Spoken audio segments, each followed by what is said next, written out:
मैं डॉक्टर दिवाकर तेजस्वी। आज snake bite पे कुछ बातें हम लोग करेंगे। स्नेक बाइट में 2-3 बातों पर बहुत ध्यान रखना ज़रूरी होता है। सबसे पहले बहुत बार पैनिकी हो जाती है, आदमी घबरा जाते हैं और बहुत बार जो नॉन पॉइज़नस स्नेक का बाइट भी होता है और उसमें घबराहट इतनी ज़्यादा हो जाती है कि उससे बीपी हाई होने लगता है, हार्ट अनियंत्रित होने लगता है ये घबराहट के कारण से। तो उसमें पैनिकी नहीं होना चाहिए। सबसे पहले कि स्थिर में रहें और अगर मौका लगे तो स्नेक का फ़ोटो अगर खींच सकते हैं, जो काटा है आपको, तो और बेहतर रहता है उसे पहचानने में कि वो पॉइज़नस है कि नॉन पॉइज़नस है।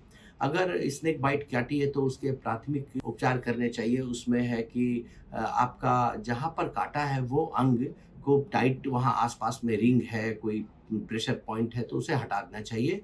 दूसरी चीज़ है कि उस पार्ट का पर्टिकुलर जो जो अंग काटा है वो हार्ट के लेवल से नीचे रहे, जिससे कि बहुत तेज़ी से वो सर्कुलेट ना हो पाए, इसका ध्यान रखना चाहिए पॉइज़न का।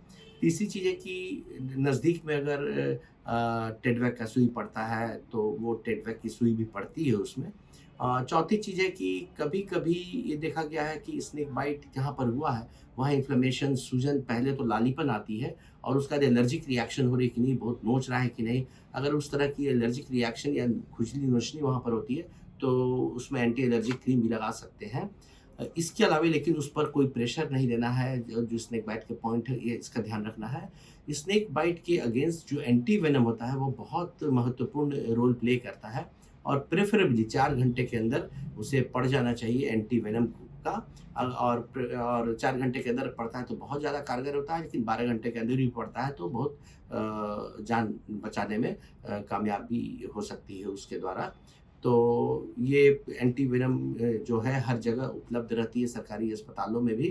तो वो एंटी वेनम जो जो आस-पास में स्नेक के एंडेमिक एरिया है, वहाँ पर तो अवश्य उस उपस्थित रहती है, वहाँ से जाकर के दिला लेना चाहिए। इसके साथ-साथ अपने को रिहाइड्रेट करते हुए, रीअश्योर करते हुए ध्यान में रखना है, अगर किसी को काटने से एलर्जिक रिएक्शन से फ़ीवर बहुत हाई हो जा रहा है, तो फ़ीवर उतारने की पैरासिटामोल दवाई भी पड़ सकती है। सर, इसमें कुछ लक्षण भी दिखाई देते हैं? जनरली स्नेक बाइट 2 तरीके के, अगर पॉइज़नस स्नेक है, तो एक न्यूरोटॉक्सिक होता है जो नर्व को इरिटेट करता है, जिससे कि नस को जब इरिटेट करता है तो सर में दर्द, कन्वल्शंस ये सब होने की संभावनाएँ हो सकती हैं। और दूसरी होती है कार्डियोटॉक्सिक, हार्ट को इरेगुलर हार्ट बीट करने लगता है, पसीना आने लगता है और हार्ट संबंधित जो समस्याएँ आती हैं, साँस में तकलीफ़ होने की संभावना बढ़ जाती है। तो इस तरह के लक्षण टॉक्सिक यदि स्नेक बाइट है या न्यूरोटॉक्सिक स्नेक बाइट है, उसके लक्षण उत्पन्न होते हैं ब्रेन की आहट के। ये सबसे पहले जितना जल्दी एंटी स्नेक वेनम जो पड़ता है वो पड़ जाए तो उससे जान बच सकती है। तो प्रेफ़रेबली 4 घंटे के अंदर उसे दे देना चाहिए, लेकिन अगर जितना जल्द हो सके उतना जल्दी दे दें तो बेहतर है।